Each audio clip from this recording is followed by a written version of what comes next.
The woman who thought she was worthless. I once met a woman who believed she was worthless. She never said the word out loud. People rarely do when the belief has lived inside them for so long. Instead, she chose the seat near the wall, where the firelight thinned, where she could be present without being noticed. She thanked me too often, apologized for small things, spoke as though every sentence needed permission to exist. I don't need much, she told me on her first night.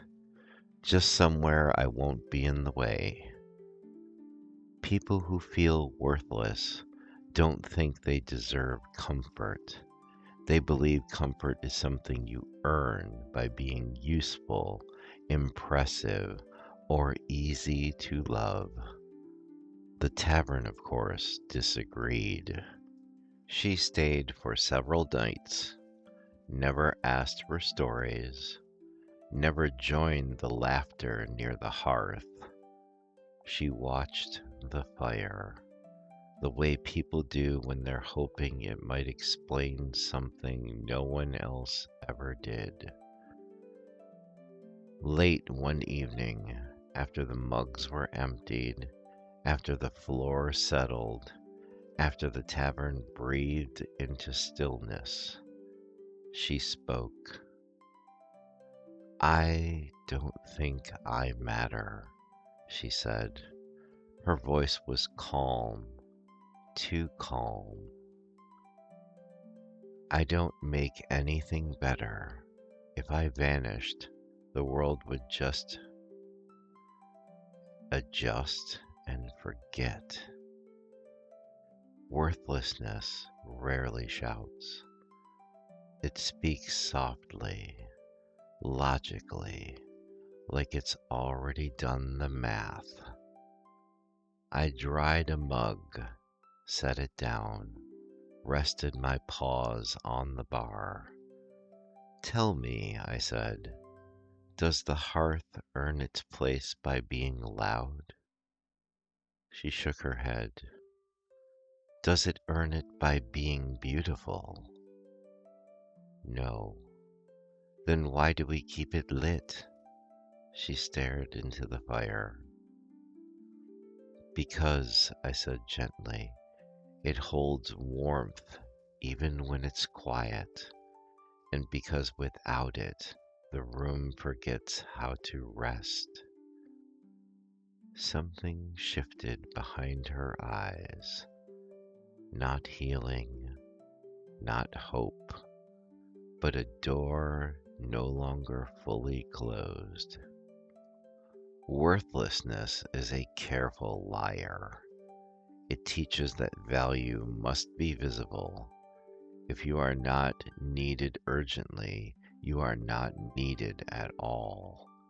That by being unnoticed is the same as being unnecessary. But the world is not held together by its loudest pieces. The floor does not sing, yet it carries everyone. The walls do not speak, yet they keep the cold out. The tavern wanders the world without asking for praise, and still it arrives when people are lost. That's different, she said quietly. Those things have a purpose.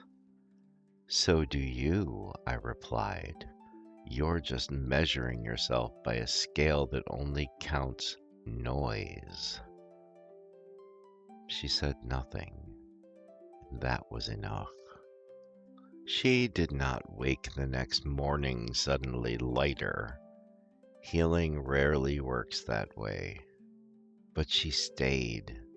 She helped without being asked, held doors, refilled cups, sat beside strangers who needed someone to breathe near them. She listened more than she spoke, learned names, paid attention. One night, a traveler thanked her for staying close while she cried. I didn't do anything, she said, startled. You stayed, the traveler replied.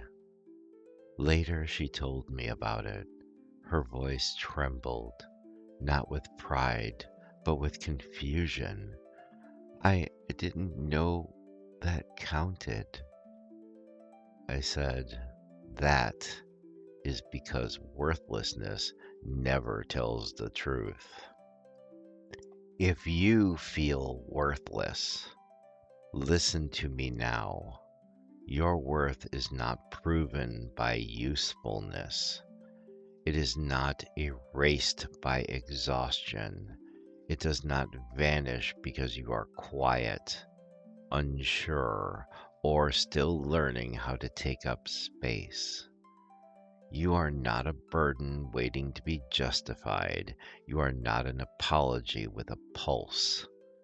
You are not invisible simply because you've been overlooked. You are a presence.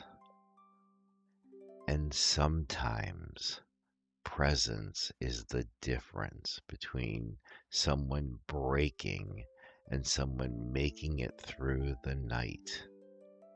She still visits the tavern. She still sits near the wall sometimes. Old habits do linger, but now when she enters, the room feels steadier. And that is how I know the lie is losing its grip. So if you came here tonight carrying the thought, I am worthless, set it down by the fire. It does not belong to you. Stay as long as you need. You matter more than you've been told.